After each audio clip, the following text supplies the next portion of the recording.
జిల్లా మద్దూరు మండలం వల్లంపట్ల గ్రామంలో ఉన్నాం. మరి వల్లంపట్ల గ్రామ సర్పంచ్ ఆర్ఎటి రజిత యాదగిరి గారితో మనం ప్రత్యేక ఇంటర్వ్యూ కార్యక్రమం చేయబోతున్నాం. మరి ఆర్ఎటి రజిత గారు సర్పంచ్ పదవి చేపట్టిన కాలం నుండి ఇప్పటి వరకు 2 years అయిపోతుంది. మరి ఇప్పటి వరకు తను చేసిన అభివృద్ధి పనులు ఏ విధంగా ఉన్నాయి, మరి అభివృద్ధి పనుల్లో గ్రామం ఏ విధంగా ముందుకు పోతుంది, మరి వాళ్ళు చేపట్టిన అభివృద్ధి పథకాలు ఏంటి అనేది వారి మండలంలో అడిగి తెలుస్తున్నాం మనం. మేడం నమస్కారం. ఫ్యామిలీ బ్యాక్గ్రౌండ్ ఉంది అంటే మీ కుటుంబ నేపథ్యం ఏంటి? మాది వ్యవసాయ కుటుంబము, మాది చాలా చిన్న కుటుంబము. మేము గ్రామస్తుల సహకారంతో సర్పంచ్ గా నిలబడడం జరిగింది. వారి సహకారంతో గెలవడం జరిగింది. ఇక ముందు కూడా గ్రామ అభివృద్ధి కోసం ప్రజలు సహకరించాలని తెలియజేస్తున్నాను. ముఖ్యంగా రాష్ట్ర ప్రభుత్వం చేపట్టిన అత్యంత ప్రతిష్టాత్మకంగా చేపట్టిన ఈ హరితహారం కార్యక్రమం మీరు పదవి చేపట్టిన నుండి ఇప్పటి వరకు గ్రామంలో ఎన్ని మొక్కలు నాటడం జరిగింది, మరి మొక్కల పరిస్థితి ఏ విధంగా ఉంది, మరి సంరక్షణ బాధ్యత అందులో ప్రజలు భాగస్వాములు అవుతున్నారా, మరి దానికి ట్రీ గార్డ్స్ మేకలు వేయకుండా తగిన జాగ్రత్త తీసుకుంటున్నారా, అదేవిధంగా వాటికి నీరు ఇప్పుడు వచ్చేది ఎండాకాలం కాబట్టి ఇప్పుడు పోసిన పేపర్ నడిస్తే నెక్స్ట్ వచ్చేది ఎండాకాలం కాబట్టి వాటికి దాదాపు 80% వాటర్ చేయాలి కాబట్టి దానికి ట్రాక్టర్ అలాంటి ట్యాంకర్ కానీ ఏర్పాటు చేసుకోవడం జరిగిందా, మరి ఏ విధంగా ఉంది మొక్కల పరిస్థితి? గ్రామ నర్సరీ కార్యక్రమాన్ని రాష్ట్ర ప్రభుత్వం గ్రామ పంచాయతీలకు అప్పగించడం జరిగింది. ఇంతకుముందు విజేస్ వాళ్ళు తర్వాత ఫారెస్ట్ వాళ్ళు నడిపించేది. ఇప్పుడు పూర్తిగా గ్రామ పంచాయతీకి దాన్ని హ్యాండ్ ఓవర్ చేయడం అనేది జరిగింది. దీంట్లో భాగంగా గత వర్షాకాలంలోనే 8,000 మొక్కల్ని ఈ గ్రామంలో నాటడం జరిగింది. అదేవిధంగా ఇంటింటికి ప్రతి ఇంటికి 5 మొక్కల చొప్పున పంపిణీ చేయడం కూడా జరిగింది. దీంతో పాటు ట్రీ గార్డ్ గ్రామ పంచాయతీ నిధులతోటి ట్రీ గార్డ్స్ కొనుగోలు చేయడం జరిగింది. అదేవిధంగా వాటికి స్టిక్స్ అంటే కర్రలు కూడా కొనుగోలు చేయడం జరిగింది. దీంతో పాటు ఏంటంటే ఈ మొక్కలకి నీళ్లు పోయడానికి గ్రామ పంచాయతీ నిధుల నుంచి 10 లక్షల వ్యయంతోటి ట్రాక్టర్ కొనడం జరిగింది. అదేవిధంగా ట్యాంకరు, ట్రాలీ ఇట్లాంటివి, దీంతో పాటు డోజర్ కూడా దానికి కొనుగోలు చేయడం అనేది జరిగింది. దీంట్లో భాగంగానే ఈ ట్రాక్టర్ తోటి ఈరోజు రానున్నది ఎండాకాలం కాబట్టి ఆ ఎండాకాలంలో మొక్కలు చెప్పుకోకుండా ఉండడం కోసము ట్యాంకర్ ద్వారా నీళ్లు కూడా పోయడం జరుగుతా ఉంది. గ్రామస్తులందరి సహకారంతో మనము ఏ పనైనా చేయగలుగుతాము. గ్రామస్తుల సహకారం లేకపోతే సర్పంచ్ గారు ఏ పని చేయలేకపోతారు. గ్రామస్తులందరి సహకారం ఉంది. అందరూ చెట్లను నాటుకోవడం జరిగింది. కొందరు ఇంటి ముందు కూడా వాళ్ళు సొంతంగా ఉదయం సాయంత్రం కూడా వాటర్ పోసుకొని మొక్కల్ని పెంచుకోవడం అనేది జరుగుతా ఉంది. మా అందరి గ్రామస్తుల సహకారంతో మా సర్పంచ్ రజిత గారు ఈ హరితహార కార్యక్రమాన్ని ముందు తీసుకోవడం జరుగుతుంది. సార్, ఇప్పుడు ముఖ్యంగా ఈ గ్రామంలో త్రాగునీటి సమస్య ఏ విధంగా ఉంది, గ్రామస్తులందరికీ త్రాగునీటి సమృద్ధిగా లభిస్తుందా అనే విషయం ప్రతిగా వాటర్ ఏ విధంగా వస్తుంది, దానికి తోడు గ్రామంలో ఏదైనా ప్రైవేట్ వాటర్ ప్లాంట్ కానీ ప్రభుత్వ వాటర్ ప్లాంట్ కానీ అలాంటి ఏదైనా ఏర్పాటు చేయడం జరిగిందా, మరి గ్రామంలో ఇప్పుడు రాబోయే ఎండాకాలం కాబట్టి ప్రజలకు త్రాగునీరు ఏ విధంగా అందించే ఆలోచన ఉన్నారు? ప్రస్తుతానికి రాష్ట్ర ప్రభుత్వం మిషన్ భగీరథ నీళ్లు ఇస్తున్నామని చెప్పేసి ఇవ్వడం జరుగుతూ ఉన్నాయి. అది పూర్తి స్థాయిలో అది ఎండాకాలం వచ్చేసరికి ప్రజలకు ఇబ్బంది పడుతున్న పరిస్థితి ఉంది. ఎందుకంటే అక్కడ గోదావరి నదిలో నీళ్ళు అందక ఇక్కడ మిషన్ భగీరథ నీళ్లు రాక మా గ్రామంలో ఇంతకుముందు ప్రజలు ఇబ్బంది పడుతుండేది. మా సర్పంచ్ గారు దాన్ని ప్రజల బాధల్ని దృష్టిలో పెట్టుకొని ఇక్కడ మిషనరీ సంస్థ నుంచి 2 బోర్లు వేసిన దాంట్లో నుంచి కనెక్షన్ కలిపి 2 ట్యాంకులకు వాటర్ కలపడం జరిగింది. ఇక్కడ బీసీ కాలనీలో ఉంటుంది. ఆ బీసీ కాలనీకి సంబంధించిన ఒక ట్యాంకుకు అక్కడ ప్రైవేట్ గా మనం గ్రామ పంచాయతీ నుంచి మోటార్ బిగించి మోటార్ ద్వారా నీళ్లు ట్యాంక్ అందిస్తా ఉన్నాం. దీని ద్వారా బీసీ కాలనీ పోతా ఉన్నాయి. తర్వాత ఊర్చెరు వెనకాల ఉన్నటువంటి మోటార్లు కూడా బిగించి అక్కడ పాత విలేజ్ కూడా నీళ్ళు అందడం కోసం అక్కడ కూడా కనెక్షన్ కల్పించి ఎలాంటి ప్రాబ్లం లేకుండా ఎప్పటి వరకు అయితే చేస్తాము. కానీ ఈ గ్రామ పంచాయతీకి వచ్చేసరికి రిపేర్లు అయినప్పుడు మనం సొంతంగా జీపీ నుంచే పెట్టుకునేటువంటి పరిస్థితి ఏర్పడుతుంది. మిషన్ పైన నీళ్లు పైపులు ఏదైనా అభివృద్ధి పనులు చేసినప్పుడు పైప్ లైన్ లీకేజ్ అయినప్పుడు ఆ పైప్ లైన్ లీకేజ్ చేయడానికి మెకానికల్ లేనటువంటి పరిస్థితి కొంత ఇబ్బందికరంగా ఉన్నది. దీన్ని ఆర్డబ్ల్యూఎస్ అధికారుల దృష్టి తీసుకెళ్తాను కానీ ఆ సమస్య ఇంతవరకు పరిష్కారంగా ఉంది. తర్వాత కొంత కనెక్షన్స్ కోసము కనెక్షన్స్ కలపాలంటే ఇంతవరకు మిషన్ భగీరథకి గ్రామ పంచాయతీలకు పూర్తి స్థాయిలో హ్యాండ్ ఓవర్ చేయాలి. ఒక ప్రాబ్లము అయితే ఉన్నాయి. కానీ మా గ్రామంలో సర్పంచ్ గారు మాత్రం ప్రజలకు ఎలాంటి నీళ్ళ సమస్య లేకుండా పరిష్కారం చేయడం జరుగుతుంది. అధికారులకు ఇంటర్గ్రేడ్ అవుట్గ్రేడ్ అని చెప్పేసి ఒక 2 ఉంటాయి. తర్వాత దీంట్లో ఇంటర్గ్రేడ్ సంబంధించిన దాంట్లో విలేజ్ లో ఏ పైప్ లీక్ అయినా కానీ మన మిషన్ భగీరథ వాళ్ళకి ఇన్ఫర్మేషన్ ఇస్తే వాళ్ళు వచ్చేసరికి 4 రోజులు 3 రోజులు 5 రోజులు పడతాం. ఈ లోపల ఏమైతుందంటే ప్రజలకు ఇబ్బంది పడేటువంటి పరిస్థితి ఏర్పడతాం. దీన్ని రిపేర్ చేయాలంటే ఈ లోకల్ వాళ్ళు రిపేర్ చేసుకోవడానికి అవకాశం లేదు. ఏమున్నా మళ్ళీ మిషన్ భగీరథకు సంబంధించినటువంటి మెకానిక్ రావాలి. మనకు వాళ్ళు వచ్చిన వాళ్ళకు అమౌంట్ పే చేయాలి. దీనివల్ల కొంచెం ప్రాబ్లం అవుతుంది. ఏ గారు చెప్తే ఈ గారు అక్కడ చెప్పడం ఈ గారు చెప్పడం లేకుండా సమస్య పరిష్కారమయ్యే వరకు 1 వీక్ to 10 days పడుతుంది. మరి గ్రామంలో ఎన్ని చెరువులు ఉన్నాయి? ఈ చెరువులను ఎమ్మెల్యే గారు గోదావరి చెరువులతో నింపారా లేకపోతే వర్షంతో నింపడం జరిగిందా? మరి ఇక్కడ రైతాంగ పరిస్థితి ఏ విధంగా ఉంది? రైతులు సమృద్ధిలో పంటలు వేసుకుంటున్నారా? చెరువులను నీళ్ళ పరిస్థితి ఏ విధంగా ఉంది? ఈ మద్దూరు మండలానికి సాగునీరు కావాలని చెప్పేసి గతంలో లక్నో రిజర్వాయర్ పూర్తి చేయాలని చెప్పేసి అనేక ఉద్యమాలు పోరాటం చేయడం జరిగింది. దాని ఫలితంగా మా ఎమ్మెల్యే గారు నా మీద ప్రేమతోటి 3 నామినేషన్లు తీసుకువెట్టడం జరిగింది. దాని ఫలితంగా అప్పుడు నీటిపారుదల శాఖ మంత్రి ఉన్నటువంటి హరీష్ రావు గారు వెంటనే స్పందించి లక్నో రిజర్వాయర్ కు నీళ్ళు ఇవ్వడం అనేది జరిగింది. దాని ఫలితంగా ఈ మద్దూరు మండలంలో వల్లపల్లకి కాకుండా గాగిలాపూరు, నర్సాపల్లి, గాగిలాపూరు, మద్దూరు, ధర్మారం, మర్మంల ఇట్లాంటి గ్రామాలకు కూడా నీళ్లు పోవడం అనేది జరిగింది. బైరాంపల్లి వరకు పోవడం జరిగింది. అయితే మా విలేజ్ కి సంబంధించింది కూడా నేను సర్పంచ్ అయిన తర్వాత మా సర్పంచ్ గారు మా భార్య సర్పంచ్ అయిన తర్వాత ఈ గ్రామానికి నీళ్ళోటి లక్కపల్లి ధర్మారము పిట్టలగూడెం నుంచి లక్కపల్లి వరకు సొంతంగా ఖర్చు పెట్టుకుని 30,000 రూపాయలతో ఖర్చు పెట్టి కాలువ తీయించి రేవంత్ చెరువులకు అదేవిధంగా వల్లపల్లి చెరువులకు కూడా నీళ్లు తీసుకురావడం జరిగింది. ఇప్పుడు వర్ణదేవుడు కనికరించి పుష్కలంగా వాటర్ రావడం జరిగింది. దానివల్ల ఈరోజు గ్రామంలో రైతులు పుష్కలంగా పంటలు వేసుకొని ఈరోజు వ్యవసాయాన్ని చేసుకుంటున్నటువంటి పరిస్థితి ఉంది. భారీ వర్షాలకు పంట నష్టపోయిన రైతులు ఉన్నారు కదా, పంట నష్టపోయిన రైతులకు నష్టపరిహారం అందించిందా? అధికారుల నుంచి సర్వే నిర్వహించారా? మరి అసలు రైతుల పరిస్థితి ఈ విధంగా ఉంది. గ్రామంలో అకాల వర్షాలకు చాలా మంది పంటలు నష్టపోవడం జరిగింది.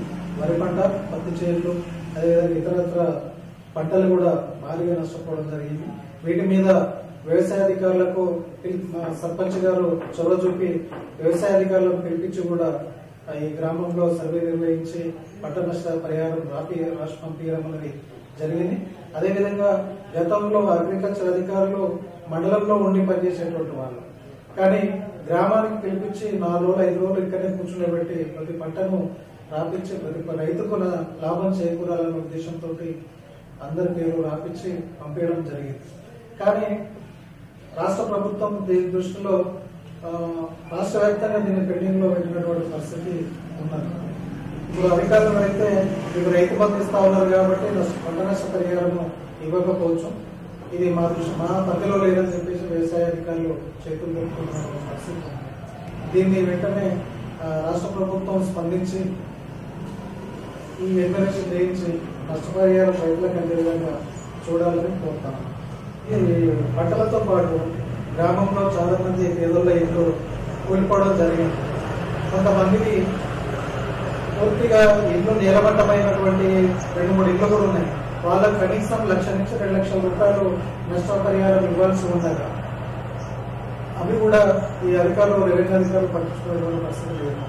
అదేవిధంగా ఈ పాక్షికంగా కూలిపోయినటువంటి ఇళ్లకు కూడా 30 మందికి నష్టపరిహారం ఇవ్వాల్సి ఉండగా కేవలం 5 కార్మికులకు మాత్రమే ఇస్తామని చెప్పి ఈరోజు రెవెన్యూ అధికారులు దాన్ని చేతులు దాగేసే విధంగా ఒక ప్రయత్నం జరుగుతోంది. దీనివల్ల పబ్లిక్ నష్టపోయే అవకాశం ఉంది. అందరికి రావాలని చెప్పేసి కూడా మేము కోరుతా ఉన్నాం. గతంలో అధికారుల సహకారంతో సర్పంచ్ గారు ఊర్లో పోయిన సంవత్సరం, ఈ సంవత్సరం కూడా ఒక 20 మందికి నష్టపరిహారం కూడా ఇవ్వడం జరిగింది. భాగంగా అంటే వెల్లపట్ట గ్రామం అనేది చాలా అధ్వానం పరిస్థితి గతంలో. మరి ఇప్పుడు ముప్పలులో ప్రణాళిక మీరు ఎలాంటి పనులు చేపట్టడం జరిగింది? మరి ఇల్లు కానీ, బావులు కానీ, పూర్తి పాటబాయి కానీ అలాంటి కార్యక్రమాలు కానీ చేశారు. మేము మా సర్పంచ్ గారు అదేవిధంగా గ్రామ పంచాయతీ ఆధ్వర్యంలో సుమారు గ్రామంలో 30 రోజుల ప్రణాళికలో ఈ మెయిన్ రోడ్ బట్టి అన్ని చెత్త కుప్పలు, పెంటలు, అదేవిధంగా అంతా గలీజ్గా ఉండేటువంటి పరిస్థితులు ఉన్నాయి.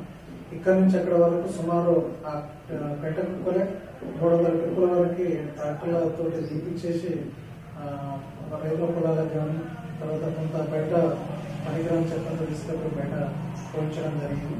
కొన్ని 30 రోజుల ప్రణాళిక సంబంధించిన దాంట్లో ఒక 35 పాత ఇళ్లను కూర్చడం జరిగింది. నేలమట్టం చేసి తీసేయడం జరిగింది. వీధులను కూడా గ్రామంలో ఉన్నటువంటి ఎక్కువగా ఉన్నటువంటి రోడ్లను కూడా వెడల్పు చేయడం జరిగింది. దాంతోపాటు వీధులను కూడా గడ్డి లేకుండా, చెత్త లేకుండా పరిశుభ్రంగా చేయడము జరిగింది. అంతేకాకుండా ఎస్సీ కాలనీలో ఉన్నటువంటి 3 పాత బావులను, ప్రమాదకరంగా ఉన్నటువంటి బావులను కూడా ఈ మట్టితోటి పూడ్చి నేలమట్టం చేయడం జరిగింది బావులను. దీనివల్ల ఈ గ్రామంలో ఉన్నటువంటి పెద్ద కుప్పలు ఇవన్నీ తీసేయించి రోడ్డుకి ఇరువైపులా చెట్లు పెట్టి ఎప్పటికప్పుడు ఈ గడ్డి చెక్కించి నీట్గా పరిశుభ్రంగా ఉంటున్నటువంటి పరిస్థితి. దీంతో పాటు 30 రోజుల ప్రణాళికతో పాటు 10 రోజుల ప్రణాళికలు కూడా చెరువు కాలువను కూడా రోడ్డుకు ప్రమాదంగా ఉంటే చెత్త, చెట్లు అన్ని తీసేయించి పరిశుభ్రం చేయడం జరిగింది. ఇవన్నీ మా గ్రామ సర్పంచ్ రజిత గారి సహకారంతో, అదేవిధంగా గ్రామ వార్డు సభ్యులు, ఉప సర్పంచ్, అదేవిధంగా గ్రామ పెద్దలు, ప్రజలు, యూత్, మహిళల అందరి సహకారంతో ఈరోజు ఈ గ్రామాన్ని ముందుకు తీసుకుపోవడం కోసం, అభివృద్ధి పనులు చేయడం కోసం మా సర్పంచ్ గారు రజిత గారు కృషి చేస్తాము. యాదగిరి గారు సర్పంచ్ భర్తగా, హస్బెండ్ గా ఈ గ్రామంలో అంటే అన్ని పనులు మీరు చూస్తుంటారు కదా. మరి కార్యక్రమం భాగంగా గ్రామంకి ఇల్లు లేని నిరుపేదలకు డబుల్ బెడ్రూమ్ ఇళ్ల నిర్మాణం ఇక్కడ శాంక్షన్ అయిందా? కాకపోతే అసలు చేయిస్తారా లేదా? అసలు ఎలా ఉంది పరిస్థితి డబుల్ బెడ్రూమ్ నిర్మాణం? డబుల్ బెడ్రూమ్ డబుల్ బెడ్రూమ్ అనేది కేసీఆర్ కొన్ని ప్రాంతాల్లో మాత్రమే డబుల్ బెడ్రూమ్ ఇల్లు కట్టి పిట్టగుళ్ళు లెక్క కట్టి ఆయన కేవలం అందరికి చూపించి షోక్టాప్గా చూపించి మనం రాష్ట్రంలో బాధించాము చెప్పుకున్నాం. కానీ మద్దూరు మండలంలో కూడా కొన్ని గ్రామాలకు డబుల్ బెడ్రూమ్ ఇల్లు శాంక్షన్ అయ్యాయి. దాంట్లో భాగంగా వల్లపల్లకు కూడా మేము సర్పంచ్ కానీ నేను కాకముందే 16 ఇల్లు శాంక్షన్ అయ్యాయి. అయితే అప్పుడున్న కాంట్రాక్టు సరిగా కట్టకపోవడం, తర్వాత లోకల్ నాయకులు, అధికార పార్టీ నాయకులు మేము కడతామని చెప్పి తీసుకోవడము, తర్వాత వాటికి పునాదులు వేసి గుంతలు తీసిన తర్వాత ఇసుక సిమెంట్ తెచ్చిన తర్వాత దాన్ని అట్లే ఆఫ్ చేసాము. ఆ కట్టకపోవడం వల్ల మన గ్రామంలో 16 డబుల్ బెడ్రూమ్ ఇల్లు క్యాన్సిల్ అయిపోయాయి. దీనివల్ల ఒక 16 మంది నష్టపోయారు. ఇప్పుడు మళ్ళీ శాంక్షన్ చేయడంలో కేసీఆర్ అప్లికేషన్ అయ్యేదాకా మళ్ళీ కొత్తగా కేసీఆర్ శాంక్షన్ చేస్తారు. ప్రాబ్లమ్ అవుతాం. కానీ ఎన్నికల ముందు కూడా ప్రజలకి నేను 5 లక్షల వరకు నేను రుణం ఇస్తా, మీ సొంత జాగ్రత్తగా కట్టుకోవాలని చెప్పేసి ఎన్నికల హామీ ఇచ్చాను. కేవలం ఈ హామీల వరకే ఉంటున్నటువంటి పరిస్థితి ఉంది. దీనివల్ల గ్రామంలో ఇల్లు లేనటువంటి వాళ్ళు చాలా మంది పేదలు ఉన్నారు. ఇల్లు కట్టుకోలేనటువంటి వాళ్ళు కనీసం రెంట్ కన్నా దొరికితే రెంట్ కన్నా ఉండమంటే ఆ రెంట్కు దొరికేటువంటి పరిస్థితి కూడా లేదు. ఉన్నారు అంత ఘోరమైన పరిస్థితి. ఉదాహరణకు మా సర్పంచ్ గారికి కూడా సొంత ఇల్లు లేదు, రెంట్కే ఉంటున్నాడు పరిస్థితి ఉంది. అంటే ఒక ప్రజాప్రతినిధులు ఒక వల్లపల్లి సర్పంచ్ మండలంలో ఉన్నటువంటి కొంతమంది సర్పంచ్లు కూడా కొంతమంది సర్పంచులు గ్రామ పంచాయతీల ఉన్నటువంటి పరిస్థితి ఉంది. అట్లా ఉంది రాష్ట్రంలో. వీటితో పాటు ప్రజలు ఏంటంటే మనకు డబుల్ బెడ్రూమ్ ఇల్లు ఇవ్వకుండా మంచిదే, కానీ మా సొంత జాగాలన్నా ఎక్కడో ఒక దగ్గర కట్టుకున్నాము. ఆ 3 లక్షలు 4 లక్షలు 5 లక్షలు ప్రభుత్వం ద్వారా మాకు సహకారం ఉంటుంది, ఇల్లు కట్టుకుంటామన్న ఆలోచనలు జనాలు. మరి గ్రామంలో ఈ డ్రైనేజ్ వ్యవస్థ పనితీరు ఏ విధంగా ఉంది, దానికి ప్రత్యామ్నాయంగా ప్రభుత్వం ఇంకుడు గుంతలు నిర్మించుకొని చెప్పింది. మరి ఇంటింటికి ఇంకుడు గుంతల నిర్మాణం జరుగుతుందా? మరి మరి అదేవిధంగా అసలు ఇంకుడు గుంతలు నిర్మించుకోవడం వల్ల ప్రజలకు ఎలాంటి సౌకర్యం లభిస్తుంది? మరి దానికి తోడు గ్రామంలో మరి మరుగుదొడ్ల నిర్మాణం ఎంతవరకు వచ్చింది, పూర్తి స్థాయిలో ఓడియం జరిగిందా లేదా, ఎలా ఉంది పరిస్థితి? ఒక విషయం చెప్పాలంటే మరుగుదొడ్ల విషయంలో రాష్ట్రంలో ఏ సంక్షేమ పథకం మొదలుపెట్టినా ఫస్ట్ రాష్ట్ర ముఖ్యమంత్రి గారు సిద్దిపేట జిల్లాకు ప్రిపరేషన్ చేస్తారు. సిద్దిపేట జిల్లాలో అమలు జరగాలన్న అది కేవలము మధ్యలో వరకు వచ్చేస్తే ఆ స్కీమ్ అట్లనే అయిపోతుంది, మళ్ళీ ఇంకో సంక్షేమ పథకం మొదలు పెడతారు. ఈ ఒకటిన అధికారులు ఆగమేఘాల మీద పనిచేయడం తప్ప దాని పూర్తి రిజల్ట్ వచ్చిన జిల్లాలో సిద్దిపేట జిల్లా పూర్తి స్థాయి మరుగుదొడ్లు ఉన్న జిల్లాగా ప్రకటించాలని చెప్పేసి రాష్ట్ర మంత్రి గారు ముఖ్యమంత్రి గారు కోరిక. ఆ కోరిక మేరకు గ్రామాల నుంచి కూడా మరుగుదొడ్లు పూర్తి కాకుండా కానీ పూర్తి అయినట్టుగా సంపూర్ణ మరుగుదొడ్లు ఉన్న గ్రామాలని చెప్పేసి సర్పంచ్ల ద్వారా ఒత్తిడి చేసి బలవంతంగా తీసేసుకున్నారు గతంలో ఆగటం ఉన్నాయి. కానీ అది ఇప్పటి వరకు ఇంకా పూర్తి కాలే. ఇప్పుడు మరుగుదొడ్డి లేనటువంటి నిరుపేద మాకు గ్రామ పంచాయతీకి వచ్చి మాకు మరుగుదొడ్డి లేదు సర్పంచ్ గారు మాకు పెట్టండి అంటే మా సర్పంచ్ గారు ఆల్రెడీ అధికారులతో మాట్లాడారు. ఏంటంటే మరి మరుగుదొడ్లు లేవు అంటున్నారు, మా ఊళ్ళో కనీసం ఒక 30 మరుగుదొడ్లు కావాలి, 15 నుంచి 30 కావాలి. ఎట్లా సార్ అంటే ఆల్రెడీ సంపూర్ణ మరుగుదొడ్లు ఉన్న గ్రామాల్లో మీరు ప్రకటించారు కదా అని చెప్తారు. ఇప్పుడు ఎక్కడ సాక్ష్యం లేదన్నమాట. మీరే కదా గ్రామం నుంచి ప్రకటించే తీర్మానం చేశారు, జిల్లా నుంచి తీర్మానం చేశారు, జిల్లా నుంచి శాంక్షన్ కావాలి. ఇప్పుడు మా పరిస్థితి ఏంటని చెప్పేసి వాళ్ళు ఇప్పుడు వాళ్ళు వచ్చి ఏం అడుగుతారు, అధికారులను అడగలేదు కదా, సర్పంచ్ గారిని అడుగుతారు. సర్పంచ్ గారు ఏం చెప్పాలి, సమాధానం చెప్పినటువంటి పరిస్థితి ఇట్లా ఉంది. ఇంకుడు గుంతలకు సంబంధించింది ఈజీఎస్ వాళ్ళు సర్పంచ్ గారు కూడా ఇంటింటి తిరిగి బుక్ వేయడం జరిగింది. అయితే గతంలో ఒక 10 ఇంకుడు గుంతల వరకు కట్టుకున్నటువంటి వాళ్ళకి బిల్లు రాకపోవడంతో వీళ్ళ అనుమానంతో వాళ్ళకి బిల్లు రాలేదు, గతంలో మేము కట్టుకుంటే మాకు వస్తావా అనే రకంగా ఈరోజు ప్రజలు అపనమ్మకం మీద ఉన్నారు. ఆయననే వాళ్ళని ప్రోత్సహించి కొంతమందిని ఇంకుడు గుంతలు కూడా కట్టడం జరిగింది. ఇంకుడు గుంత వల్ల ప్రజలు ఆ మోరి నీళ్లు రాకుండా ఉంటాయి, దుర్వాసన రాకుండా ఉంటుంది, దానివల్ల ఆరోగ్యంగా ఉంటారు, చెత్త చెదరం లేకుండా నీళ్లు నిలవకుండా బురదలాగా లేకుండా ఉంటారు. దీనివల్ల మనకు డ్రైనేజ్ వ్యవస్థ కూడా అవసరం లేదు. దీనివల్ల గ్రామ పంచాయతీ కూడా డ్రైనేజ్ మెయింటెనెన్స్ ఖర్చులు మిగులుతాయి, ప్లస్ డ్రైనేజ్ కట్టడానికి కూడా నిధులు కూడా మనకు గ్రామ పంచాయతీకి మిగిలేటువంటి అవకాశం ఉన్నాయి. కానీ దీన్ని పూర్తి స్థాయిలో అమలు చేయడంలో కొంత ప్రజలు కొంతవరకు అవేర్నెస్ జరిగింది, పూర్తి స్థాయి అవేర్నెస్ రావాలి. నేను ఇంతకుముందు మా గ్రామ పంచాయతీ వార్డు మెంబర్లు, ఉప సర్పంచ్ గారు, తర్వాత అధికారుల సహకారంతో ప్రతి ఇంటికి వెళ్లి ఇంకుడు గుంత కట్టుకోవాలని చెప్పడం జరిగింది. నా ఇంటిలో కూడా నేను సొంత ఖర్చుతో ఈరోజు ఇంకుడు గుంత కూడా నిర్మించుకోవడం జరిగింది. దీనివల్ల మంచి ఫలితాలు ఉన్నాయి. దానికోసము ప్రజల్ని ఇంకా చైతన్యపరుస్తా ఉన్నాం. నిర్మాణం వల్ల ప్రజలు ఆరోగ్యంగా ఉండేటువంటి అవకాశం ఉంది, అనారోగ్యం పాల్గొకుండా ఉంటారు.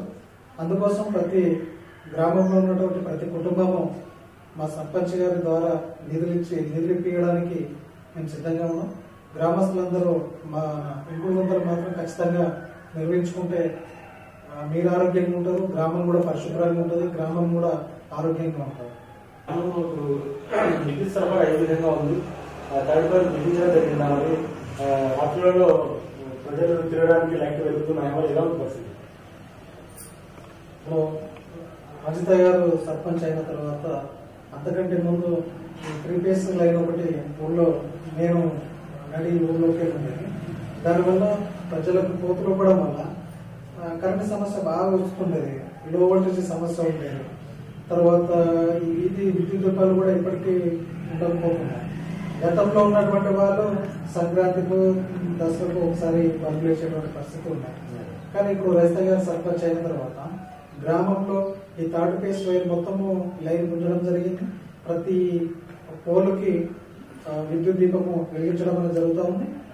రెండోటి ఏంటంటే ఈ గ్రామంలో ఒక 4 ట్రాన్స్ఫారాలు విద్యుత్ మన ఇక్కడ లైన్ మెన్ గారు ఉంటారు, వారి సహకారంతో గ్రామంలో 4 ట్రాన్స్ఫారాలు ఏర్పాటు చేయడం జరిగింది. తర్వాత ఊర్లో ఒక 30 పోల్లు అదనంగా లూజ్ లైన్ ఉన్న కాడ 30 పోల్లు వేయించడం జరిగింది.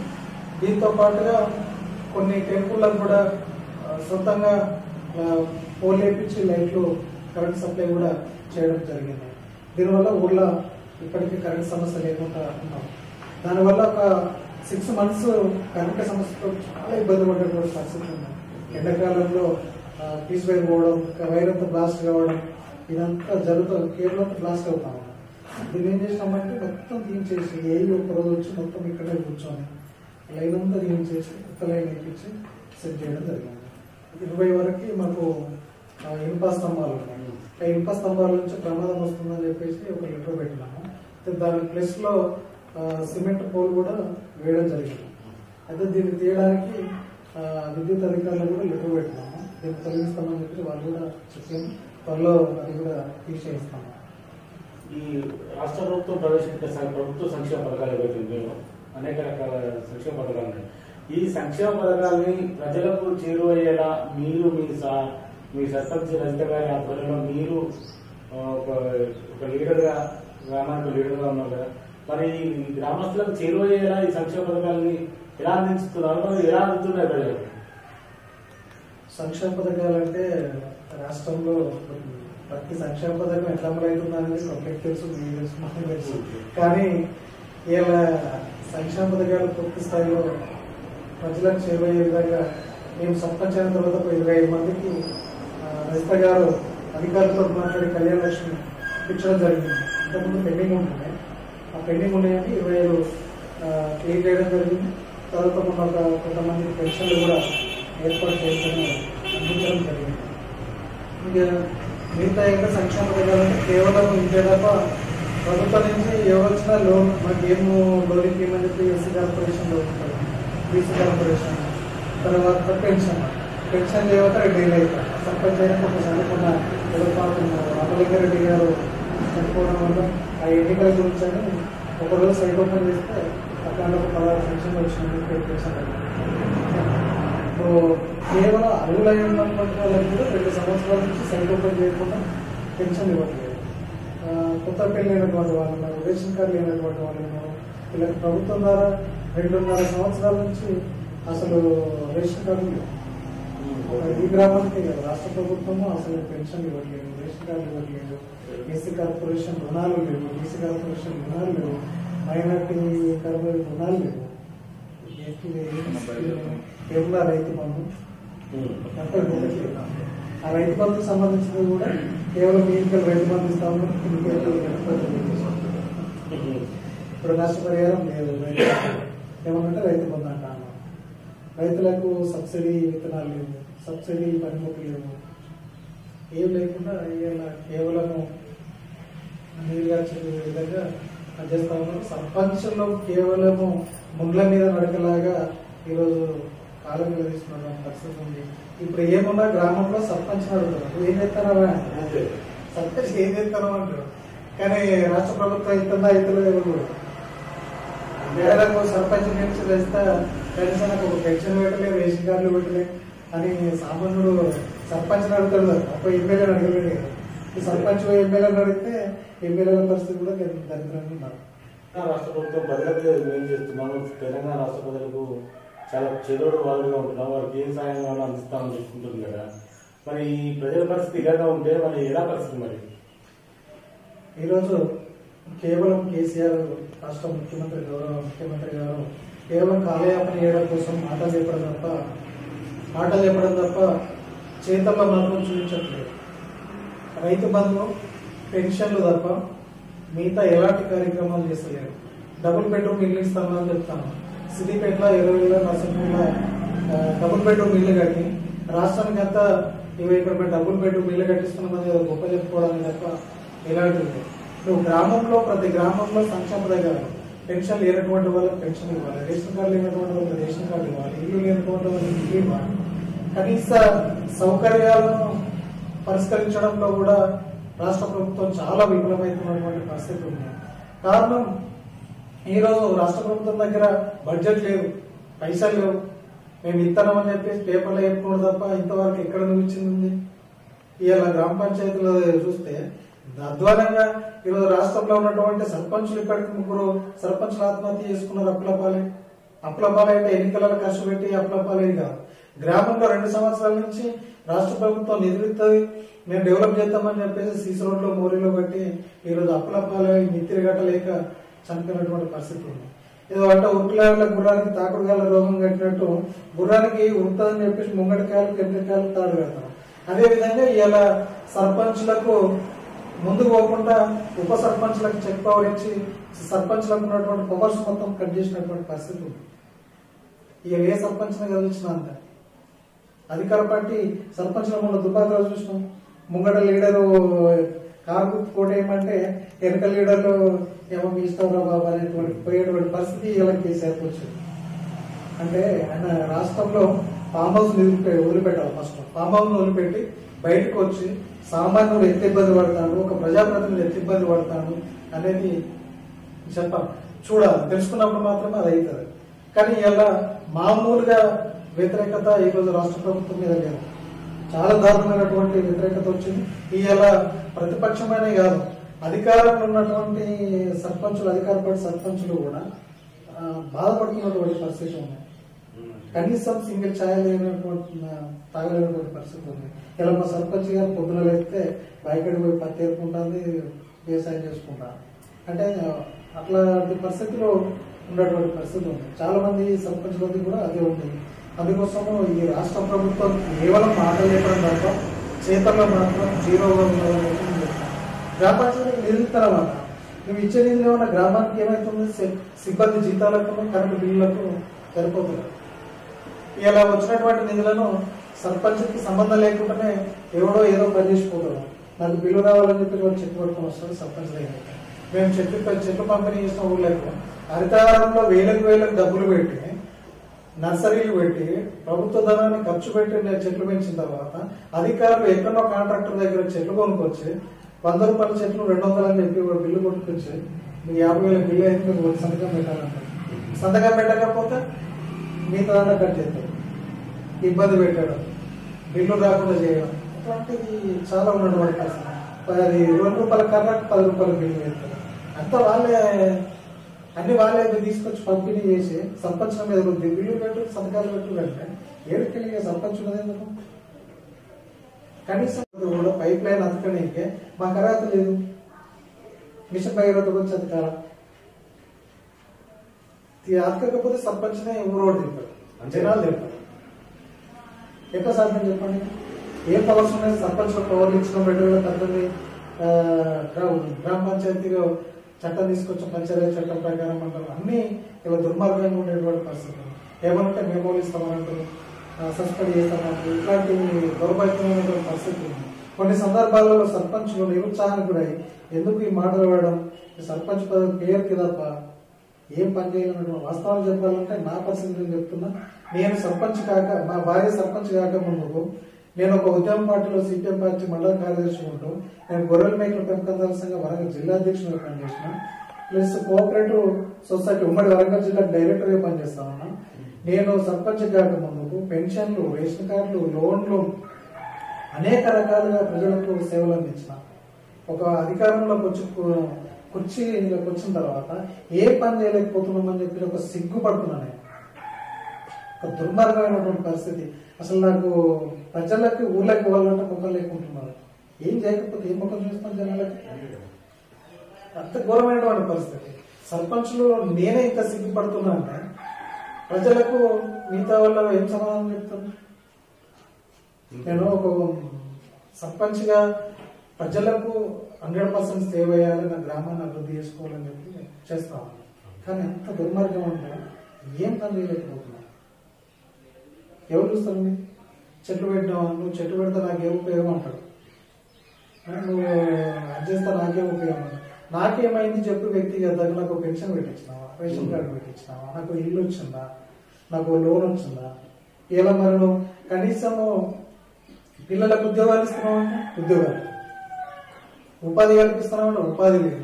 వాడు ఎట్లా చేయాలి? పోరాడ పిల్లని ఏమంటే ఎవడన్నా పిల్లలతో నువ్వు ఏం చేస్తానో అని అడుగుతారు. పోరాళ్ళకి సంబంధాలు చూస్తే మగ పోరాళ్ళకేమో నువ్వు ఏం చేస్తానో నీకు పిల్లని అంటాడు. అమ్మాయిలకేమో అమ్మాయికి ఎవరికి వచ్చి పెళ్లి చేద్దామంటే ఏ తల్లిదండ్రులకైనా మీరు పని చేసుకొని బతికేటోళ్ళు కలిద్దాం, ఉద్యోగం ఉన్నోళ్ళు కలిద్దామంటే ఆ ఉద్యోగాలు ఇవ్వం. ఏమన్నా పని చేసుకొని బతకడం అని ఇద్దామంటే ఎవరికే పని లేదు. మొత్తం ఖాళీగా ఏ పని లేక చదువుకొని గోడలు ఎవరి పిల్లలు ఇస్తారు చెప్పండి? తెలంగాణ పరిస్థితి ఇంత దరిద్రంగా ఉన్నారు. ఇట్లాంటి ఘటన మా ఊళ్ళోనే ఒక కుటుంబం నుంచి ఉద్యోగం ఉన్నోనికి ఇద్దామని చెప్పి పాపం వాళ్ళు ఇక ఉద్యోగాలు వస్తేమో నేను పిల్లలు ఇస్తాను, ఉద్యోగం అని ఇస్తారేమో జాబ్ ఉన్నోనికి ఇస్తా అంటే ఆ జాబ్ రావు, ఇల్లు పెళ్లి చేయరు. చివరికి మళ్ళీ గదే వ్యవసాయం చేసుకునే వాళ్ళకు వీళ్ళకు హైయర్ ఎడ్యుకేషన్ చదువుకొని కూడా ఈరోజు వ్యవసాయం అందిస్తాను. అది కూడా వాళ్ళు ఏం చేశారంటే ఎవరితో వచ్చి ఒడికి తిరగటం నాకంటే వ్యవసాయం చేసుకుంటూ నేను చేసుకున్నాను. అంటే కదా భూమి నమ్ముకున్నాడు ఎప్పుడు నష్టపోదు. ఈ ప్రభుత్వాలను నమ్ముకోవడం కంటే ఈ పాలకులను నమ్ముకునే కంటే భూమిని నమ్ముకుంటే ఎప్పుడు బాగుంటుంది. గ్రామాన్ని అభివృద్ధి పదవులు కదా, అంటే ఇప్పటి వరకు గ్రామంలో ఎన్ని సీసీ రోడ్లు వేయడం జరిగింది, అంటే ఎన్ని మీటర్లు అది ఎంత లెవెల్లో నిర్మించండి ఇప్పటి వరకు? సీసీ రోడ్లు అంటే గ్రామ అభివృద్ధికి సంబంధించి ఇప్పటివరకు చెప్పినాను. రాష్ట్ర ప్రభుత్వం నుంచి నిధులు లేవు, ఉన్న గ్రామ పంచాయతీ నిధులు మాత్రమే ఉన్నాయి. ఈ నిధులని షెట్లని బ్యానర్లని బోర్డులని ఈ కట్టెలు కర్రలు ఏంది మళ్ళీ పోతే దానికి ట్రీ గార్డులని ఈ మెయింటెనెన్స్ కే జరుపుతున్న పరిస్థితి ఉంది. సిబ్బంది జీతాలకు ఈ ఆఫీస్ మెయింటెనెన్స్ జీపీ మెయింటెనెన్స్ వీళ్ళకి కూడా అవుతాం. ఆ ఉన్నటువంటి నిధులతోటి అండర్ డ్రైనేజ్ పైప్ లైన్ కూడా శాంక్షన్ చేసినాం. ఈ మధ్యకాలంలో దాన్ని ఈ 2-3 రోజుల్లో కూడా దాన్ని ప్రారంభించాలని చెప్పి మేము అనుకోవడం జరిగింది. అది ప్రారంభిస్తాము. ఎందుకంటే ఓపెన్ డ్రైనేజ్ కడితే మళ్ళీ ఫ్యూచర్ లో మ్యాన్ పవర్ ఉండేటువంటి పరిస్థితి లేదు. అందుకోసమని ఈ అండర్ డ్రైనేజ్ కోసం పైప్ లైన్ శాంక్షన్ చేయించినాము. 2 ఫీట్లు అవి అయిపోతాయి. ఇంకా నిధులు సీసీలు చేయాలంటే రాష్ట్ర ప్రభుత్వం నుంచి రావాలి. రాష్ట్ర ప్రభుత్వం నిధులు లేదు. ఆ ఉన్న ఉపాధి హామీ నిధులలో మా మండలానికి నిధులు వస్తే మా ఎంపీపీ గారు 50 లక్షలు ఆయన ఒక్కరికే పెట్టుకున్నారు. ఊరుకో 5 లక్షలు కూడా ఎవరికి లేదు. ఇంకా ఎంత దుర్మార్గం అంటే మా బతిపల్లి కృష్ణారెడ్డి గారు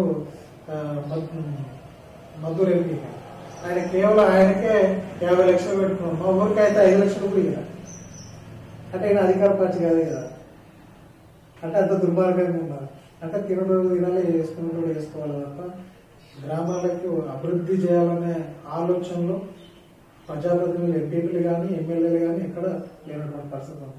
మా ఎమ్మెల్యేలు కూడా ఏమి ఇచ్చినాము, ఆయన ఏ అభివృద్ధి చేసిండో రావాలి. చర్చ పెడితే మా ఊరికి చర్చ పెడతాం, లేదంటే జంగం రమ్మన్నా జంగం వచ్చి చర్చ పెట్టిన సిద్ధమే. మద్దూరుకు వచ్చినా మంచిదే, మద్దూరులో కూడా చర్చ పెడతాం. ఆయన భూములు కబ్జాలు చేసేవాడు తప్ప ప్రజలను పట్టించుకున్నటువంటి పరిస్థితి లేదు. ఏడ భూములు ఉన్నాయి, ఏడ పంచాయతీ మరి భూమి పంచాయతీ ఉన్నదానికి పోతే పాపం ఉన్నాయి. ఇప్పుడు ఉదాహరణకి ఎవరైనా ఎమ్మెల్యే దగ్గరికి పోయి సార్ మా భూమి ఫలానోడు కిరికిరి చేస్తాను జరగ ఇది చెప్పునంటే అరే బిడ్డ ఎదగితో చెప్పురా నీకు మాతో నువ్వు వేడకి వెళ్తావు నేను ఎంత తీసుకుంటాను అనే పరిస్థితి ఉంది. అంటే ఎవడన్నా బుచ్చం పెట్ట మన ఇంటికి పోతే ఉండే జ్వరం ఇంకో పరిస్థితి ఉంది.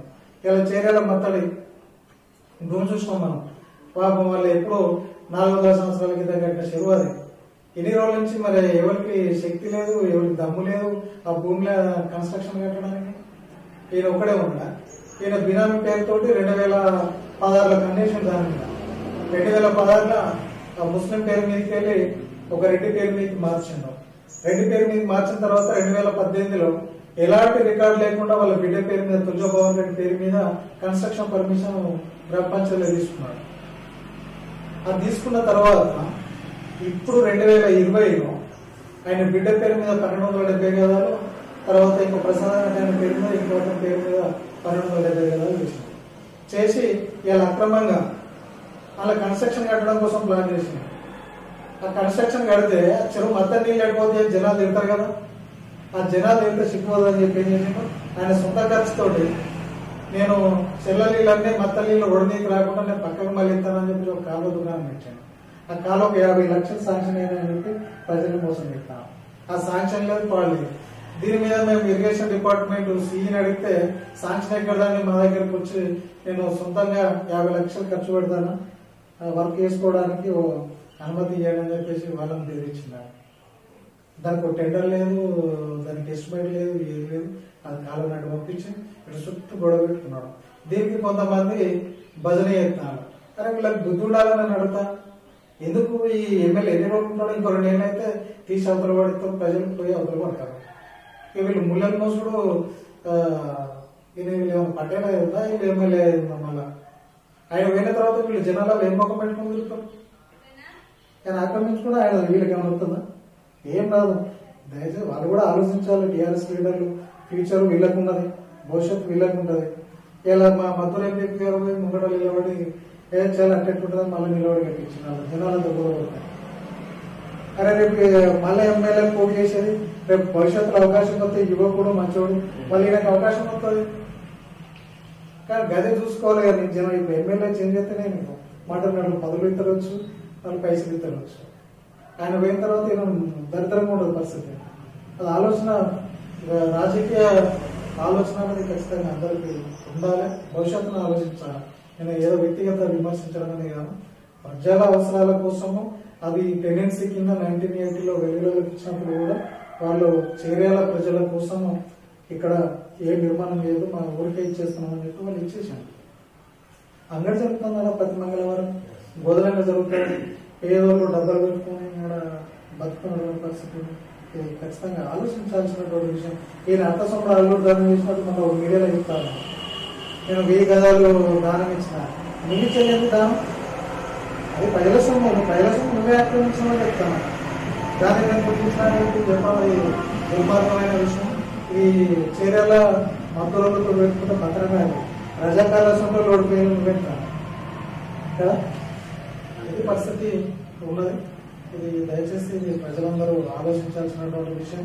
ప్రజలతో పాటు అధికార పార్టీ లీడర్లు కూడా, సర్పంచులు, ఎంపీలు, ఆయన ఊడగొట్టకపోతే పాపం వీళ్ళంతా సర్పంచులకు ఎంపీలకు ఫోన్ చేసి మీరు 10 మందిని పట్టుకురాలి, 20 మందిని పట్టుకురాలి, మన ఎమ్మెల్యేకు మాత్రం ఊడగొట్టురా, ఎమ్మెల్యేకు ఊడగొట్ట మాకే అవుతుందని వీళ్ళు మాకు ఫోన్ చేసి చెప్తారు.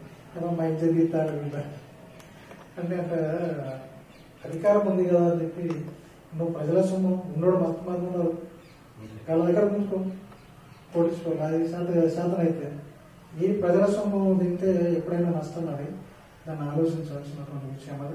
అది ఇమీడియట్లీ ఎమ్మెల్యే గారు మంచి గౌరవంతో, ఆయన ప్రేమతోటి ఆయనే వచ్చి నేను గ్రామ పంచాయతీకి అప్పచెప్తున్నా, చర్యల మున్సిపల్కి అప్పచెప్తున్నా అని వాళ్ళ బిడ్డ పేరు మీద చెప్తే వాళ్ళ బిడ్డ పేరు ఉంటుంది. ప్లస్ ఆయనకు ఎమ్మెల్యే గారు కూడా వాళ్ళ మంచి గౌరవం ఉంటుంది. అది ఎమ్మెల్యే గారు ఒకసారి ఆలోచించి నిర్ణయం తీసుకోవాలని మేము వ్యక్తిగతంగా పోతాము. ఇటీవల కరోనా మహమ్మారి ప్రపంచాన్ని వర్తిస్తున్న నేపథ్యంలో మీ వల్లంపట్ల గ్రామంలోని ప్రజలకు ఆ టైంలో ప్రజలకు ఏమైనా మీ గ్రామ పంచాయతీ తరఫున కానీ మీ సొంతగా కానీ ప్రజలకు అంటే అంటే పేద ప్రజలకు ఎవరు లేని వారికి ఆహార పదార్థాలు కానీ, నిత్యావసర సరుకులు కానీ, లేకపోతే ఆర్థికంగా కానీ ఆదుకోవడం జరిగింది. మరి ఎలాంటి సహాయ సహకారం అందించడం జరిగింది?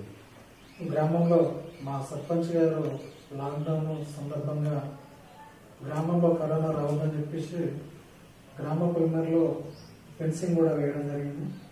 ఫెన్సింగ్ వేసి 1 నెల రోజుల పాటు ప్రజలు రాకపోకల్ని బంద్ చేసి ఓన్లీ నిత్యావసరాలు, అత్యవసర సేవల్ని మాత్రమే తీసుకురావాలని అనుమతించడం అనేది జరిగింది. ఈ టైంలో మా సర్పంచ్ గారు నన్ను ఏమన్నదంటే, గ్రామంలో చాలా మంది ఇబ్బంది పడుతున్నారు కదా, ఈ టీవీలో అందరూ సహకారం చూస్తా ఉన్నాం, మనం కూడా మన గ్రామంలో మనం ఏదైనా చేద్దాం అంటే ఈ ఉన్న పైసలు మనం అంతా ఊళ్ళో డెవలప్మెంట్ కోసం పెట్టినాం, పైసలు లేవు. ఉన్న పరిస్థితి ఏంటంటే బంగారం తాకట్టు పెట్టి తీసుకొచ్చేదా ఇంత మన కూరగాయలు అన్న అవసరం మన శక్తి మేరకు అంటే బ్యాంకులో పెట్టి తీసుకొచ్చి ఒకరోజు ప్రతి ఇంటికి 5 కిలోల కూరగాయలను పంపిణీ, 5 కిలోల కూరగాయలు ప్రతి కుటుంబానికి ఇవ్వడం జరిగింది. ప్రతి ఇంటికి ఇవ్వలేదనుకుంటే ప్రతి కుటుంబానికి ఇవ్వడం జరిగింది. దీంతో పాటు మాస్కులు కూడా శక్తి మేరకు మాస్కులు పంపిణీ చేయడం జరిగింది. అదేవిధంగా హెల్త్ క్యాంపులు కూడా పెట్టడం జరిగింది. కరోనా పేషెంట్ ఎవరికైనా పాజిటివ్ వచ్చిందంటే వాళ్ళ ఇంటికి పోయి మనోధైర్యాన్ని కల్పించి వాళ్ళకి చెప్పి మీరు భయపడకండి, మెడిసిన్ ఉన్నాయని చెప్పి మనోధైర్యాన్ని ఇవ్వడంతో పాటు వాళ్ళకి ఏ అవసరం ఉన్నా మేము మా సిబ్బంది, మా సర్పంచ్ గారు, తర్వాత మా గ్రామ పంచాయతీ సిబ్బంది, సెక్రటరీ గారు వీళ్ళందరం కలిసి వాళ్ళకి పాలు అవసరం ఉన్నా, మెడిసిన్ అవసరం ఉన్నా, నిత్యావసర వస్తువులు అవసరం ఉన్నా ఏదున్నా వాళ్ళ ఇంటికి పోయి తెలుసుకొని వచ్చి దుకాణంలో కొనుక్కపోయి ఇవ్వడం జరిగింది. అట్లా అనేక చేయడం జరిగింది. క్యాంపులు పెట్టినాం. మేము సొంతంగా కూడా హెల్త్ క్యాంపు పెట్టి చాలా మందికి ఈ గ్రామంలో ఏసీపీ గారిని పిలిచి మా సర్పంచ్ గారు బర్త్డే సందర్భంగా ఆర్బీఎం వాళ్ళ హాస్పిటల్ పిలిపించి మొత్తం హుస్నాబాద్ ఏసీపీ గారిని కూడా పిలవడం జరిగింది. ముఖ్య అతిథిగా పిలిచి ఒక క్యాంపు పెట్టి ఒక 20 మందికి కళ్ళ ఆపరేషన్ చేయించడం జరిగింది, స్టోన్స్ ఆపరేషన్ చేయించడం జరిగింది. వీటితో పాటు ఇంకా కొన్ని వేరే వాటికి కూడా సిజేరియన్స్ కూడా ఫ్రీగా చేయించడం జరిగింది. వాళ్ళకి ఇక్కడ ఒక 40,000 మెడిసిన్ తీసుకొచ్చి కంపెనీ సొంత ఖర్చుతో పెట్టుకుని చేయించారు. ప్రభుత్వ పాఠశాల ఉంది కదా, ప్రభుత్వ పాఠశాలతో పాటు ప్రైవేట్ పాఠశాలలు ఉన్నాయా, లేకపోతే మందులు కానీ అన్నింటికి ఉంటారా?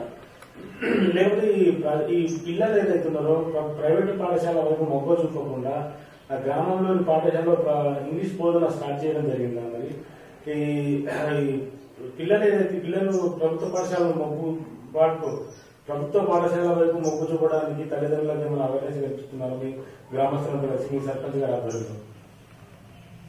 సర్పంచ్ గారు స్కూల్ విషయంలో చాలా ఇంట్రెస్ట్ కేర్ చూపిస్తారు. ఎందుకంటే గ్రామానికి స్కూల్ ఎంత మంచిగా ఉంటే గ్రామానికి అంత కేర్ మనం ఇంటి ముంగడి పోతే ఆర్కింగ్ చూసి ఇలా చెప్తారు. అందుకోసం స్కూల్ కూడా ఖచ్చితంగా, ఎందుకంటే నేను విద్యార్థి ఉద్యమం నుంచి వచ్చినాను కాబట్టి స్కూల్ మీద ఇంట్రెస్ట్ పెట్టడం జరిగింది. స్కూళ్ళకు నిధులు కూడా ఏమి ఉండవు, ప్రభుత్వం నుంచి వచ్చే సహకారం కూడా పెద్దగా ఏమి ఉండవు. అయితే దాతల సహకారంతో స్కూల్కి పెయింట్ వేయించడం జరిగింది. మా ఎన్నో నరేంద్ర నాన్న ఉంటాడు హన్మకొండలో. ఆయన చాలా ఫస్ట్ నుంచి మా ఊరి మీద ప్రేమ, మా ఊరు పటేలు. అంతకంటే ముందు మన ఎర్ర నరేంద్ర ఊరికి దాత. స్కూల్ విషయంలో, పిల్లల విషయంలో చాలా కేర్ తీసుకుంటాడు. దురదృష్టవశాత్తు అదే మధ్యకాలంలో స్టూడెంట్ చనిపోవడం జరిగింది. అనారోగ్యంతో ఉంటే పొట్టొచ్చి చనిపోవడం. మా స్కూల్కి బాగా తీరని ఉంటాం. కానీ స్కూల్కి ఆట స్థలం లేకపోతే ఆట స్థలం కొనిచ్చాను, ఎక్కడ జాగా కొనిచ్చాను, దాంట్లోనే అది. తర్వాత ఈ మధ్యకాలంలో మా సర్పంచ్ గారు గెలిచిన తర్వాత నరేంద్ర గారి దగ్గర పోయి సార్ మీరు ఇది మా స్కూల్ పెయింట్ వేయించాలని చెప్పేసి తనకు చెప్పడం కూడా ఆయన పెయింట్ వేయించాడు. తర్వాత ఒక రూమ్ కూడా, చిన్న రూమ్ కూడా వేయడం జరిగింది. ఆ తర్వాత పోగుల గౌరయ్య గారు అని ఉంటారు, వారు కూడా మా వెంకన్న గారి స్ఫూర్తితో ఆయన చనిపోయిన తర్వాత ఈయననే కొద్దిగా పట్టించుకున్నది ఇద్దరే. అయితే గౌరన్న గారు కూడా అన్న కొంచెం ఇబ్బంది అవుతుంది, కుక్కలు వస్తున్నాయి, వెనక్కి బండ్లు పోతున్నాయి, వెనక్కి స్కూల్ గ్రౌండ్ ఇబ్బందికరంగా ఉందంటే ఆయన సొంత ఖర్చుతోటి కొంచెం పోలేం చేయడం జరిగింది. చుట్టూ పెన్షన్ చేయించి వైద్యం చేయడం జరిగింది వారి సహకారంతో చెట్లు కూడా కొన్ని షోకేస్ చెట్లు కూడా తెప్పియడం జరిగింది. మా చెట్లు, తర్వాత హరితారంలో పెట్టిన చెట్లు, ఇవన్నీ చేయించడం జరిగింది. స్కూల్ ఇప్పుడు మంచిగా నీట్గా ఉన్నది. తర్వాత పిల్లలకు సంబంధించినవి కూడా మా స్టాఫ్ ఇన్ఛార్జ్ హెచ్ఎం గారు, జయశ్రీ మేడం, అదేవిధంగా బాలరెడ్డి సారు, రాము సారు, తర్వాత భాస్కర్ సారు, సిద్ధారెడ్డి సార్ ఉంటాం. ఇది బాగా పిల్లల్ని అవేర్నెస్ ప్రోగ్రామ్స్ పెట్టడము, తర్వాత పిల్లల్ని ప్రతి కుటుంబం దగ్గర పోయి పేరెంట్స్తో మాట్లాడి పిల్లల్ని తీసుకోవడం జరుగుతుంది. దీనివల్ల స్ట్రెంత్ పెరిగింది. బైరాన్పల్లి, ఉత్తరానిగడ్డ, వల్లంపల్లి ఈ 3 గ్రామాల నుంచి ఇంగ్లీష్ మీడియం పిల్లలు వచ్చి ఇక్కడ చదువుకుంటున్నారు. మా టీచర్ సహకారంతో బాగా స్కూల్ నడుస్తూ ఉన్నారు. ఈ లాక్డౌన్ వల్ల ఈ మధ్య కాలంలో బంద్ అయిందంతా మంచి స్కూల్ ప్రోగ్రామ్ బాగా నడుస్తున్నది. స్కూల్ కూడా బ్రహ్మాండంగా అయింది.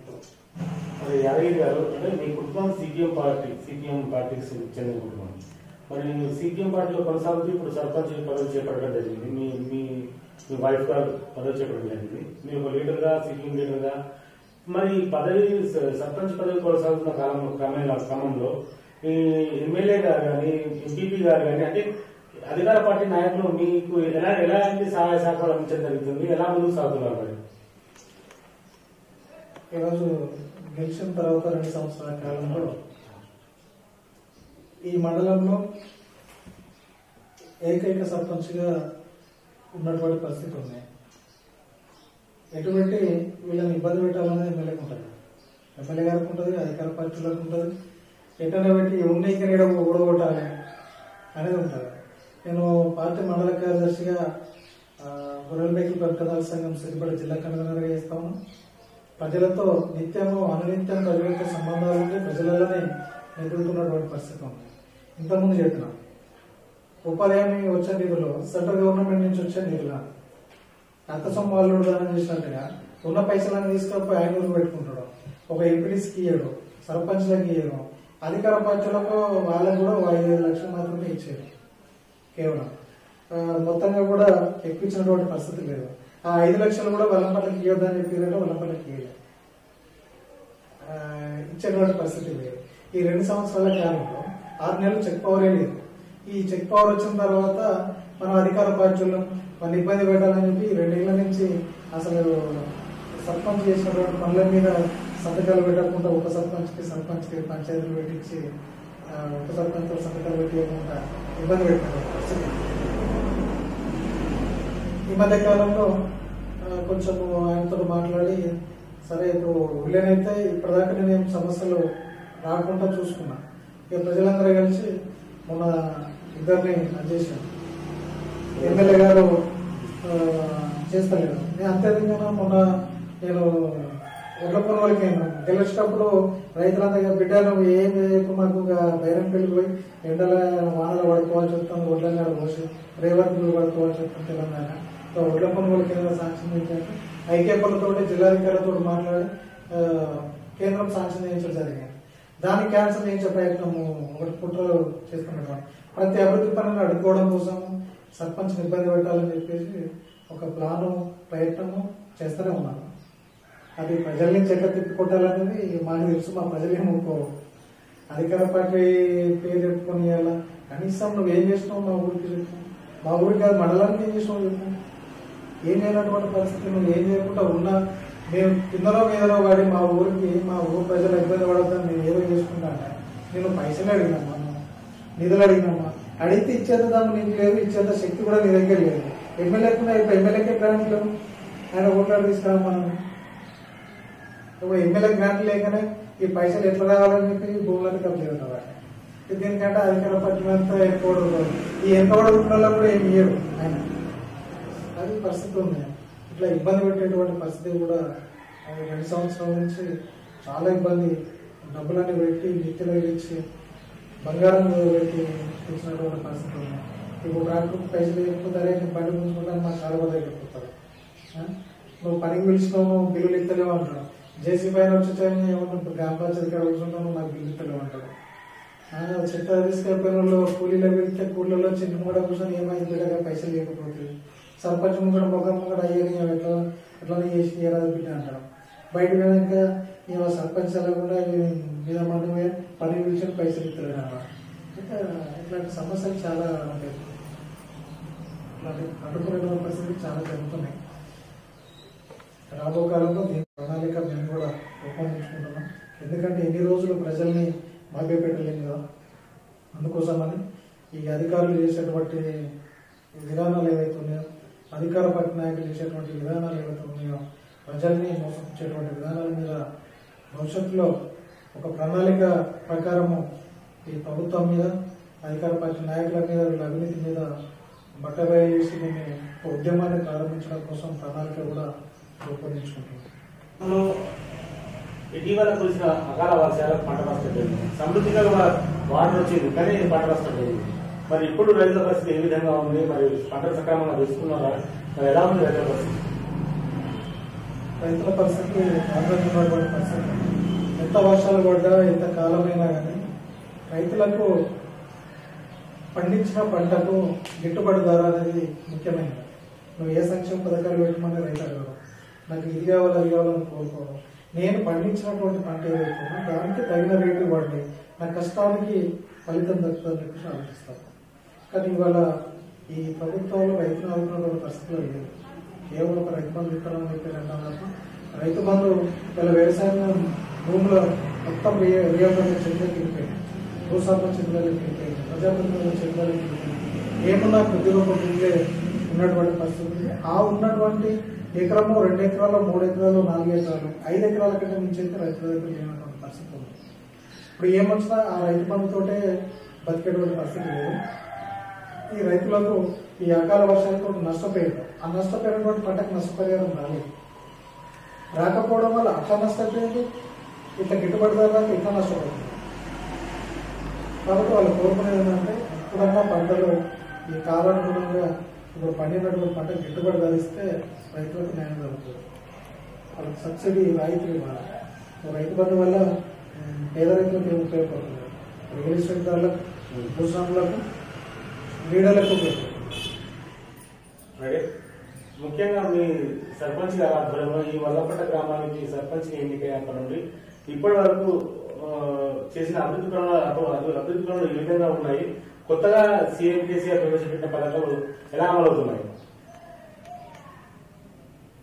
రజిత గారు సర్పంచ్ అయిన తర్వాత ఈ 30,000 ప్రణాళికలో ఇళ్ళని కూడా తర్వాత 3 పాత బావులను కూడా ఉంచడం జరిగింది. ఆ తర్వాత రోడ్లను కూడా వెడల్పు చేసేటువంటి కార్యక్రమం జరిగింది. చెరువు దగ్గర ఉన్నటువంటి ఖాళీ ప్లేస్ లో మట్టి పోసి మొత్తం ఆ గ్రౌండ్ వెడల్పు కూడా సర్పంచ్ గారు చేయించడం జరిగింది. తర్వాత కొన్ని కాలువలని కూడా తీసి చెట్లను తీసి నీరుగా చేయడం జరిగింది. దీంతో పాటు ఏంటంటే ఇక్కడ పోచమ్మ టెంపుల్ కాడికి ఒక 10 పోల్లు ఇప్పించి అక్కడికి విద్యుత్ సరఫరా కూడా సర్పంచ్ గారు విద్యుత్ అధికారులతో మాట్లాడి చేయించారు. తర్వాత ఒక 4 ట్రాన్స్ఫరాలు, చిన్న ట్రాన్స్ఫరాలు వేపించడం జరిగింది. విద్యుత్ సమస్య పరిష్కారం చేయడం జరిగింది. ఒక 30 పోల్లు ఊర్లో కరెంటు విద్యుత్ రోజు వైర్ల దగ్గర వేపించడం జరిగింది. దీంతో పాటు దుర్గమ్మ టెంపుల్ కాడికి కూడా కొత్త పోల్ వేయించి చేయించడం జరిగింది. నర్సరీ కూడా గేట్ దానికి సంబంధించిన కూడా నర్సరీ డెవలప్ చేయడం కోసం ఒక ప్రయత్నం జరిగింది. తర్వాత శ్మశాన వాటికి శాంక్షన్ అయింది, డంపింగ్ షెడ్ శాంక్షన్ అయింది. కట్టడానికి జాగలేదు. ఈ జాగలేదు కదని చెప్పేసి మాట్లాడితే గతంలో ఇప్పుడు మా పురాతనం నుంచి ఇక్కడ గుండెలు పెట్టేటువంటి ప్లేస్ ఉన్నాయి. ఇక్కడ ఒక 2 గుంటలు 3 గుంటలు భూమి ఉంది అంతే. ఆ చుట్టూ ఉన్నటువంటి రైతులంతా ఆక్రమించి దాన్ని తీసేటువంటి పరిస్థితి లేకపోయింది. మళ్ళా సర్పంచ్ గారు, రజిత గారు, తర్వాత నేను కలిసి టెస్ట్లర్ దగ్గర పోయి మాట్లాడి ఆటోతో మాట్లాడి ఒక 2 ఎకరాల స్థలాన్ని, ప్రభుత్వ స్థలాన్ని గ్రామ పంచాయతీకి తీర్పించడం జరిగింది. దాంట్లో 12 లక్షలతోటి ఇప్పుడు శ్మశాన వాటిక ప్రారంభించింది. తర్వాత డంపింగ్ షెడ్ కూడా దాంట్లోనే ప్రారంభించాము. అదే ప్లేస్ లో ఇప్పుడు నర్సరీ కూడా 3 వరకు ప్లేస్ లేకుండా వేరే ప్రైవేట్ ప్లేస్ లో నర్సరీ నడుస్తుంది. దాన్ని కూడా అక్కడ షిఫ్ట్ చేయాలన్న ఆలోచనతో దానికి 50 సంవత్సరాల క్రితమే రోడ్డు లేదు. ఆ రోడ్డు ఆక్రమించేసిన రోడ్డు కూడా వచ్చి మన సొంతంగా జెసి పెట్టి శ్మశాన వాటిక దాకా కొత్తగా రోడ్డు నిర్మాణం చేపట్టడం జరిగింది. తర్వాత ఈ రైతులు ఎలక్షన్లప్పుడు సర్పంచ్ గారి అడిగాను, మాకు ఒకటి కొనుగోలు కేంద్రం ఏర్పాటు చేయమంటే ఒక కొనుగోలు కేంద్రం కూడా అధికారులతో మాట్లాడి వేయించడం జరిగింది. మా యూత్ అంతా కలిసి మా సర్పంచ్ గారికి గెలిచిన తర్వాత ఉద్యమకారులుగా మీరు గెలిచిన మీ దగ్గర మాకు గిఫ్ట్ ఉండాలని చెప్పేసి తలా 500 వేసుకుని 20,000 మాకు బండి పంపిస్తామని చెప్పేసి యూత్ అంతా కలిసి ముందుకు వచ్చారు. అయితే నాకు పంటలు ఊరికి ఉపయోగపడే పని చేద్దామని చెప్పి ఆలోచన చేస్తే పాత ఈ వాటర్ ప్లాంట్ ఖరాబ్ అయిపోయింది, దాన్ని రిపేర్ చేయించుకోవాలని చెప్పి అనుకున్నాం. గతంలో ఉన్నటువంటి నాయకులు కానీ అధికారులు కానీ ఇల్లు కట్టుకోవడం దాన్ని చేశాను. అది విషయం కూడా కొంత పాడైపోయింది. అయితే బాల వెంకట సవాళ్ళు కూడా మాట్లాడి 5 లక్షల వ్యయంతోటి వాటర్ ప్లాంట్ ఏర్పాటు చేయించడానికి ప్యూరిఫై వాటర్ అది బ్రహ్మాండంగా నడుస్తున్నటువంటి పరిస్థితి ఉంది. దాంట్లో ₹1 కూడా వృధా కాకుండా ఉండడం కోసం కార్డు సిస్టమ్ పెట్టినాము. కార్డు సిస్టమ్ పెట్టినాము. కార్డు ద్వారానే ఈరోజు ప్రజలు వాటర్ ఇంతకుముందు మంచిగా ఉండాలని నీళ్ళు పోయాలని పరిస్థితి ఉంది. అలాగే రాత్రి 12, 1 గంటకు 2 గంటలకు మీకు నీళ్ళు ఎప్పుడు అవసరం పడ్డాలని కార్డు పెట్టి టైం కూడా కార్డు పెడితే నీళ్ళు వస్తాయి. 24 hours సర్వీస్ ఇస్తుంది. 2 లక్షల వ్యయంతో రూమ్ ఇదంతా ఏర్పాటు చేసి ఎలక్షన్ నుంచి ఏర్పాటు చేయడం జరిగింది. దీనివల్ల మంచినీళ్ళు ప్రజలు లభిస్తున్నారు. వీటితో పాటు రెగ్యులర్గా రోడ్లను సాఫ్ చేయడం, గడి చెప్పియడము, విద్యుత్ దీపాలు వేయించడము ఇలాంటివి జరుగుతూ ఉంటాయి. ఇప్పుడు మీరు గ్రామానికి ఒక సర్పంచ్గా ఎన్నికైనారు కదా, యువ సర్పంచ్గా ఆల్రెడీ రజిత యాదగిరి గారు. మరి ఎన్నికైన సందర్భంగా మీరు వల్లపట్ల గ్రామంలోని యువకుల గురించి సందేశం ఏంటి? అంటే గ్రామంలోని యువకులు పెడుతున్న పడకుండా మంచి మార్గంలో ప్రయత్నించడానికి మీరు ఇచ్చే సలహాలు సూచనలు ఎలా ఉంటాయి? యువత ఎప్పుడు సన్మార్గంలో నడవాలనేది కోరుకున్నాం. ఎందుకంటే యువతను చెడగొట్టడానికి కారణాలు ఈ వినిమయ సంస్కృతి, సామ్రాజ్యవాదం ప్లస్ దాంట్లో పాలకులు అవలంబించే విధానాల వల్లనే ఈరోజు యువకుడు చెడిపోతుందంటే కారణాలు అవే ఉంటాయి. ఇప్పుడు మెసేజ్ ఏమిస్తుందంటే యువకుడికి ఒక సెల్ ఫోన్ ఉండాలి, ఒక బండి ఉండాలి, ఆ బండి మీద జులైగా తిరగాలనే ట్రెండ్ను ఈ పాలకులు కల్పిస్తున్నట్టు ఉన్నారు.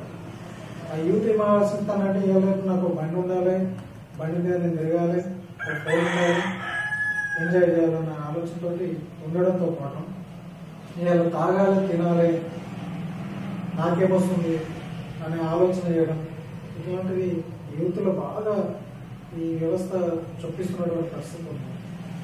అందుకోసం నేనేమంటున్నా అంటే యువత రాజకీయాల వైపు మళ్ళాలి, సామాజిక కార్యక్రమాల వైపు మళ్ళాలి, సేవా దృక్పథాన్ని అలవర్చుకోవాలి. అలవర్చుకున్నప్పుడు మాత్రమే ఒక మంచి పేరు తెచ్చుకోవడానికి అవకాశం ఉంటుంది. అవన్నీ చేయాలంటే ఈ వ్యసనాలకు దూరంగా ఉండాలి. ఈ దూరంగా ఉండాలి అని అంటే ఈ సమాజం గురించి ఆలోచన ఎప్పుడైతే మనం సమాజం గురించి ఆలోచించడం మొదలు పెడతామో అప్పుడు మనం సన్మార్గంలో నడవడానికి అవకాశం ఉంటాం. ఎంతసేపు సెల్ ఫోన్లు ఎంజాయ్ చేయడం ఇంతవరకే ఆలోచిస్తాను. దాని నుంచి బయటపడాలి. క్రీడలు అంటే ఇప్పుడు పిల్లలకి ఏమవుతుందంటే యూట్యూబ్లో ట్యాబ్ పట్టుకొని ఫోన్ పట్టుకొని ఈ గేమ్లు ఆడడం అవుతాం. ఈ క్రికెట్, కబడ్డీ ఇవన్నీ పక్కదారి పడుతున్నటువంటి పరిస్థితి ఉన్నది. ఈ క్రీడలకు అలవర్చుకోవాలి, ప్లస్ సామాజిక దృక్పథాన్ని అలవర్చుకోవాలి. ఈ తాగడానికి, తిరగడానికి, చెడు వ్యసనాలన్నిటికీ దూరంగా ఉండాలని చెప్పి యువతను కోరుతాము. అవన్నీ ముందుగా రాజకీయాల గురించి ఖచ్చితంగా ప్రతి యువకుడు తెలుసుకోవాలి, రాజకీయాన్ని ఆలోచించాలి, రాజకీయాల్లోకి రావాలి. ఈ వ్యవస్థ మార్పు కోసం ఒక ప్రయత్నం జరగాలి. ఒకరిద్దరు నా సొంతలో ఒకరిద్దరు ప్రయత్నం చేస్తానో ఎవరో ఒక ప్రయత్నం చేస్తానో సాధ్యం కాదు. కాబట్టి అందరం తోడుగా ఉండి అందరం కలిసికట్టుగా పనిచేస్తే ఏ వ్యవస్థనైనా మార్చడానికి వీలుంటుంది. అందుకోసం ప్రతి ఒక్కరూ రాజకీయాల వైపు రావాలి, సామాజిక కార్యక్రమాల వైపు రావాలి, సేవా దృక్పథాన్ని అలవర్చుకోవాలని కోరుతున్నాను. ఇలా మా భార్య సర్పంచ్ ఏంటంటే గ్రామంలో ప్రజలకు నా మీద నమ్మకంతో రజిత గారిని సర్పంచ్ చేయడం జరిగింది.